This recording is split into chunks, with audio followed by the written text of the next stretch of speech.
Selamat pagi anak-anak. Jumpa lagi hari ini di hari Senin dengan Ibu Maria dalam pelajaran agama Katolik dan budi pekerti.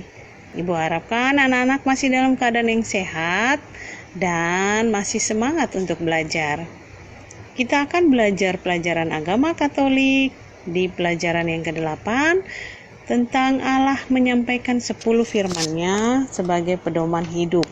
Tujuan pembelajaran kita hari ini diharapkan setelah sesi pembelajaran ini, anak-anak dapat memahami dan menjelaskan makna 10 perintah Allah yang disampaikan melalui Musa kepada umat Israel, mengimani 10 perintah Allah sebagai pedoman hidup yang selalu relevan dalam setiap zaman, dan memahami bahwa manusia membutuhkan peraturan untuk menjamin kehidupan bersama agar berjalan dengan baik. Nah, anak-anak, kita perhatikan di gambar itu adalah Musa. Musa sedang membawa 10 perintah Allah. Jadi Allah memberikan pedoman hidup kepada bangsa Israel melalui Musa di Gunung Sinai. Nah, anak-anak, manusia selalu hidup dalam kebersamaan. Dalam kebersamaan tersebut, manusia dapat saling membantu, akan tetapi kadang juga membawa perselisihan. Untuk itu, dalam kebersamaan dibutuhkan pemimpin dan aturan agar hidup bersama damai. Anak-anak, sebelum kita melanjutkan pelajaran kita buka dengan doa pembuka. Ambil sikap doa yang baik. Dalam nama Bapa dan Putra dan Roh Kudus, amin. Allah Bapa di surga, terima kasih atas 10 firman yang Engkau berikan kepada kami sebagai pedoman hidup kami. Semoga melalui pelajaran hari ini kami semakin mampu mewujudkan dan melaksanakan 10 perintah-Mu dalam hidup kami sehari-hari. Amin.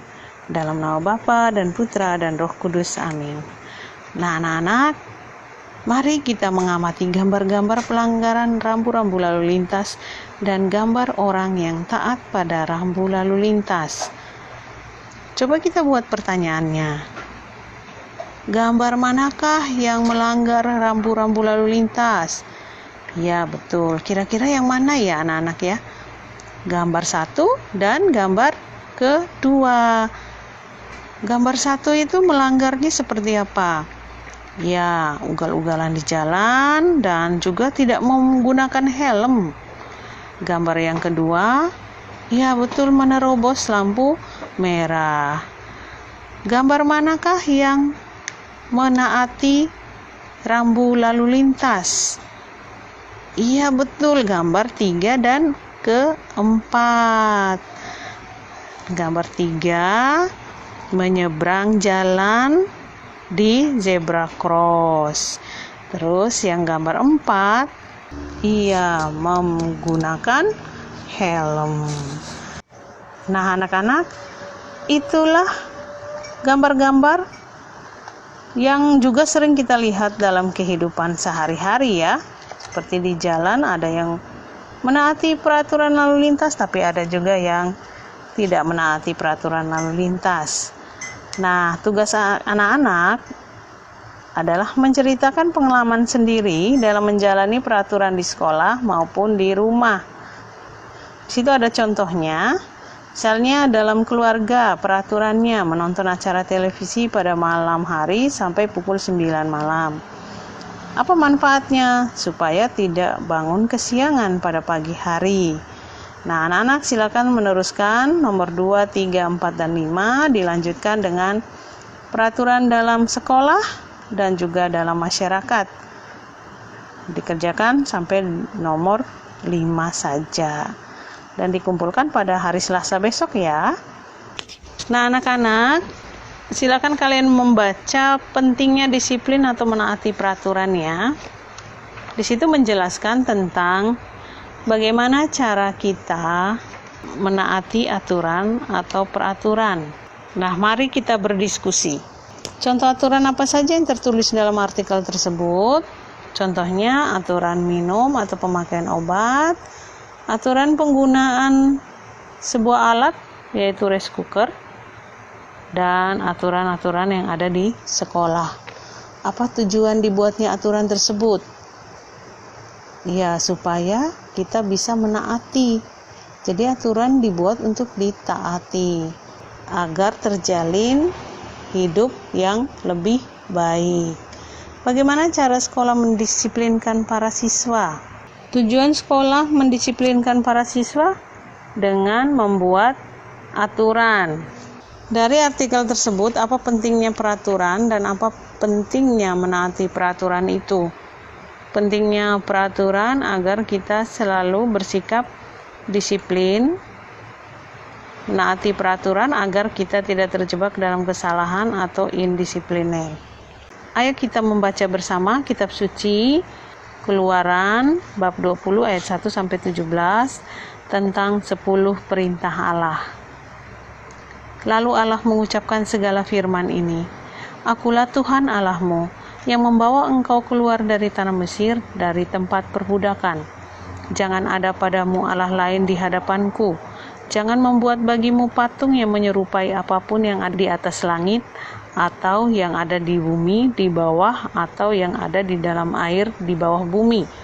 Jangan sujud menyembah kepadanya atau beribadah kepadanya, sebab aku Tuhan Allahmu adalah Allah yang cemburu, yang membalaskan kesalahan bapa kepada anak-anaknya, kepada keturunan yang ketiga dan keempat dari orang-orang yang membenci aku. Tetapi aku menunjukkan kasih setia kepada beribu-ribu orang, yaitu mereka yang mengasihi aku dan yang berpegang pada perintah-perintahku. Jangan menyebut nama Tuhan Allahmu dengan sembarangan, sebab Tuhan akan memandang bersalah orang yang menyebut namanya dengan sembarangan. Ingat dan kuduskanlah hari Sabat. 6 hari lamanya engkau akan bekerja dan melakukan segala pekerjaanmu. Tetapi hari ketujuh adalah hari Sabat Tuhan Allahmu. Maka jangan melakukan sesuatu pekerjaan, engkau atau anakmu laki-laki, atau anakmu perempuan, atau hambamu laki-laki atau hambamu perempuan, atau hewanmu atau orang asing yang ada di tempat kediamanmu. Sebab 6 hari lamanya Tuhan menjadikan langit dan bumi, laut dan segala isinya, dan ia berhenti pada hari ketujuh. Itulah sebabnya Tuhan memberkati hari Sabat dan menguduskannya. Hormatilah ayah dan ibumu supaya lanjut umurmu di tanah yang diberikan Tuhan Allahmu kepadamu.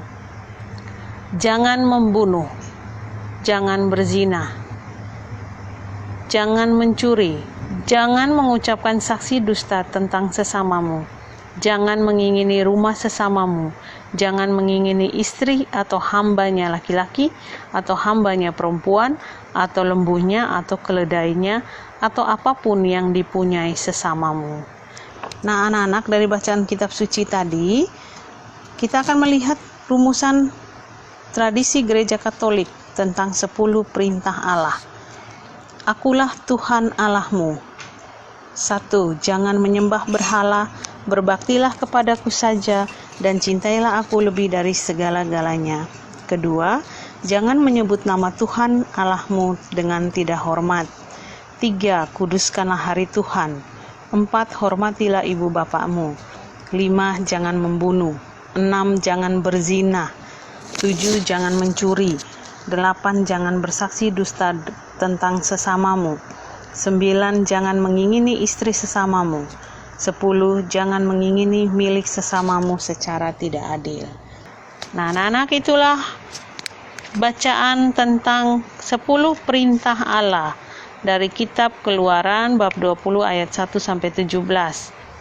Setelah kita membaca bacaan dari kitab suci tadi, mari kita menjawab pertanyaan-pertanyaan berikut ini berdasarkan bacaan kitab suci. Nomor 1. Mengapa Allah memberikan 10 firman-Nya kepada Musa untuk bangsa Israel? Ya, Allah memberikan 10 firman-Nya kepada Musa untuk bangsa Israel karena bangsa Israel selalu kurang percaya kepada Allah. Yang kedua, perintah mana saja yang mengatur hubungan manusia dengan Allah? Nah, anak-anak, kalau kita lihat 10 perintah Allah, nomor 1 sampai 3 adalah perintah yang mengatur hubungan manusia dengan Allah. Perintah mana sajakah yang mengatur hubungan manusia dengan manusia? Di dalam 10 perintah Allah, Yang mengatur hubungan manusia dengan manusia adalah perintah butir keempat sampai ke-10. Apa tujuan Allah memberikan 10 firman-Nya? Tujuan Allah memberikan 10 firman-Nya kepada bangsa Israel untuk mengatur kehidupan bangsa Israel atau sebagai pedoman hidup bangsa Israel. Bagaimana cara kita mewujudkan 10 perintah Allah itu dalam kehidupan sehari-hari? Ya, dengan cara menjalankan 10 perintah Allah itu dengan sebaik-baiknya dalam kehidupan kita. Nah, anak-anak jangan lupa menghafalkan 10 perintah Allah untuk tugas minggu depan. Untuk pembahasan sebelumnya, anak-anak silakan mencatat dalam buku catatan untuk dipelajari. Sekarang marilah kita melengkapi tabel berikut ini. Bunyi firman Allah dan manfaatnya. Firman Allah yang pertama, jangan menyembah berhala. Manfaatnya menjadi orang yang selalu menyembah Allah. Yang kedua, jangan menyebut nama Tuhan Allah dengan tidak hormat. Manfaatnya, kita menjadi orang yang selalu menghormati Tuhan dari segalanya. Yang ketiga, kuduskanlah hari Tuhan. Manfaatnya, ya mengutamakan perayaan Ekaristi agar memperdalam iman kita. Yang keempat, hormatilah ibu bapakmu. Manfaatnya agar panjang umur kita di bumi ini. Yang kelima, jangan membunuh. Manfaatnya kita menjadi menghargai hidup orang lain. Keenam, jangan berzina. Artinya mengajarkan kita untuk setia kepada pasangan dan tidak terjerumus dalam dosa yang berat. Jangan mencuri. Ya, menjadi orang yang selalu menghargai hasil pekerjaan orang lain atau menghormati milik orang lain. Jangan bersaksi dusta terhadap sesamamu manusia. Artinya tidak boleh berbohong ya. Manfaatnya bersikap jujur dan tidak berbohong. Yang kesembilan, jangan mengingini istri sesamamu. Ya, mengajarkan kita untuk setia kepada pasangan masing-masing. Yang ke-10, jangan mengingini milik sesamamu secara tidak adil, yaitu kita harus menghormati hak atau milik orang lain. Nah, anak-anak, itulah manfaat dari butir-butir 10 perintah Allah. Kita akan masuk ke kesimpulan pelajaran kita hari ini. Manusia selalu hidup dalam kebersamaan. Dalam kebersamaan tersebut, manusia dapat saling membantu untuk memenuhi kebutuhan hidup. Akan tetapi kebersamaan juga dapat membawa perselisihan. Dalam setiap kebersamaan biasanya muncul pemimpin. Pemimpin itulah yang diharapkan dapat menyelesaikan seluruh persoalan dalam kebersamaan. Mengingat pemimpin tidak selalu ada dalam kebersamaan, maka dibutuhkan sebuah aturan. Keberadaan aturan tersebut dapat menjamin kehidupan bersama berjalan dengan baik. Apabila hidup bersama berjalan dengan baik, kebutuhan setiap orang dapat terpenuhi dengan baik. Pemimpin dan aturan berguna untuk hidup bersama, sehingga manusia dapat mencapai cita-cita dan tujuan hidupnya. Bangsa Israel menghayati pemimpin dan aturan sebagai wujud pendampingan Allah, sehingga bangsa Israel dapat sampai ke tanah terjanji, yaitu tanah Kanaan. Demikian sebaiknya, orang beriman harus menghayati aturan dan pemimpin sebagai pemberian Allah. Mengingat Israel yang selalu kurang percaya, Allah mengikat umat Israel dalam perjanjian. Janji Allah kepada bangsa Israel. Yang pertama, Allah membawa umat Israel keluar dari tanah Mesir dari tempat perbudakan. Allah mendampingi umat Israel dengan memberi makanan dan minuman selama perjalanan di padang gurun. Dan Allah akan melakukan hal seperti di atas, hingga umat Israel tiba di tanah Kanaan yang dijanjikan kepada Abraham leluhur Israel, tanah yang subur penuh mata air dan sumber makanan, yakni tanah Kanaan. Kepada umat Israel pun Allah meminta mereka berjanji untuk melakukan sesuatu pada Allah. Ini adalah janji bangsa Israel kepada Allah. Yang pertama, tidak menyembah Allah lain, tidak membuat patung dan tidak menyembahnya, atau beribadah kepada patung tersebut. Yang kedua, tidak menyebut nama Allah dengan sembarangan karena Allah adalah kudus. Yang ketiga, menguduskan hari Sabat. 10 firman Allah masih menjadi pedoman bagi semua orang sampai saat ini. Karena 10 firman Allah ini masih relevan dalam setiap zaman. Nah, anak-anak, itulah pelajaran kita hari ini. Jangan lupa untuk mengerjakan tugas-tugas. Sebelumnya kita tutup pelajaran kita dengan berdoa. Ambil sikap doa yang baik. Dalam nama Bapa dan Putra dan Roh Kudus. Amin. Allah Bapa di surga, terima kasih untuk 10 firman Allah yang Engkau berikan kepada kami, yang sudah kami pelajari hari ini. Mampukanlah kami untuk bisa memahami dan mengimani 10 perintah Allah sebagai pedoman hidup kami yang akan kami lakukan setiap hari. Kami mohon berkat dan bimbingan-Mu untuk hari ini ya Tuhan. Semoga kami dapat menjalankan kegiatan kami, belajar kami dengan sebaik-baiknya. Amin. Dalam nama Bapa dan Putra dan Roh Kudus. Amin. Terima kasih anak-anak. Sampai jumpa lagi. Jangan lupa mengerjakan tugas-tugas dengan penuh semangat. Tuhan memberkati.